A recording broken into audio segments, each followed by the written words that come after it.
sponsor, The Health Blaze, at thehealthblaze.com.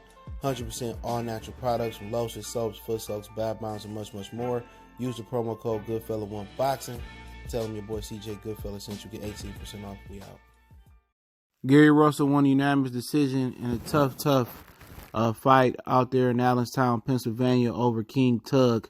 Let's talk a little bit about the fight. We back, Goodfella Sports TV. Make sure to hit that subscribe button, bell icon button, share the video. Best way to help the channel out. And, Gary Russell showed a little bit more lateral movement today that he ain't really showed in a long time.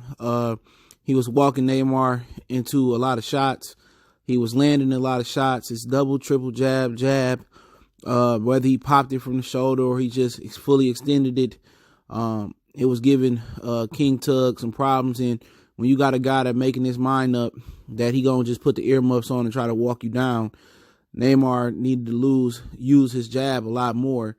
But, Gary Russell combinations and hand speed, froze King Tug enough where Gary Russell was able to slide out the door.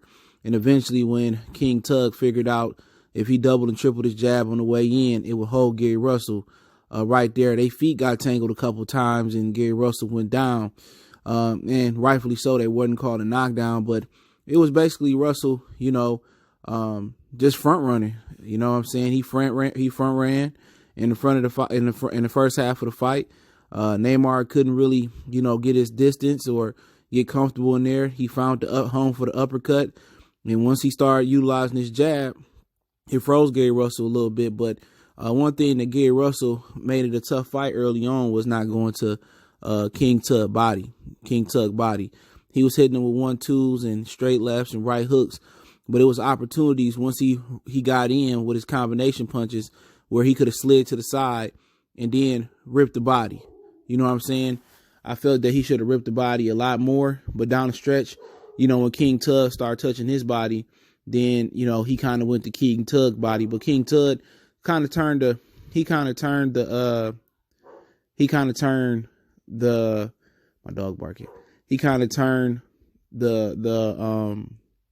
tide, once he started doubling and tripling that jab up. But, then he started ripping the body, and then Gary Russell got a little bit tired towards the end of the fight. And Gary Russell started trying to smother him and, kind of put some mental pressure and physical pressure on him. And it kind of worked for a minute, but he found out once he walked down King Tug, and King Tug knew how to fight on the back foot. He was holding his ground, and he just wasn't really going pretty much submit to what Gary Russell wanted.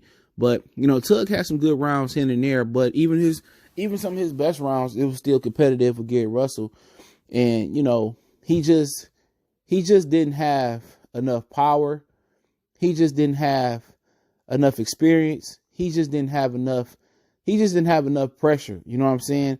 He wasn't really willing to go all the way in. And when he did, it just seemed that, when he combination punched, he landed some good shots, but he just didn't carry enough power to really 100% bother Gary Russell. And, he should have considered kind of, using his length and boxing a little bit against Gary Russell and making Gary Russell come forward and sticking that jab ball. But maybe he figured that Gary Russell was more effective coming forward and that he couldn't really box Gary Russell on the back foot. And that's why they made the effort to come out and put them earmuffs on and try to dog Gary Russell out. But, it take a minute for some of these pressure fighters to heat up and warm up.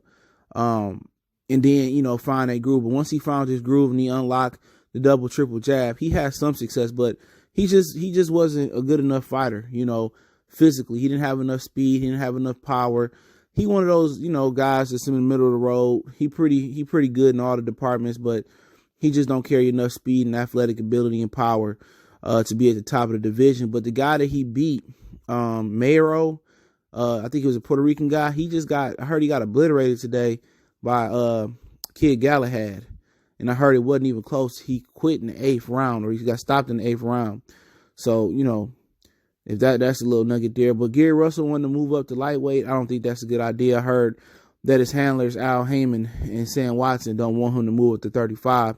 And maybe it's a tactic for them to give him Leo Santa Cruz. But I think that's murder, she wrote. he go to 35. He gonna have to use a lot more lateral leg movement, lateral movement. He'll have to move his head a lot more than he does at 26. I think that's a death wish going up to 35. Tonight he only rehydrated up to 129 pounds, so only gained 3 pounds overnight. If Showtime weights were right, my memory serves me correctly. So I don't think it's a good move. I think he's a career 126 pounder. You know, just knowing that he don't struggle to make the weight, I think it's the best move, staying right at that weight class. But if you want to jump up to 135, I don't think that's a good idea. Even chasing Lomachenko, somebody need to get the word out to him that Lomachenko does plan to come back down to 130 and 126. And the Nyambayar and the Vetes are going to come to 26. So it may be some competition there for him as well. But it was a solid night of boxing. I might go live later on today on the East Coast, tomorrow on the West Coast about the the overall fights.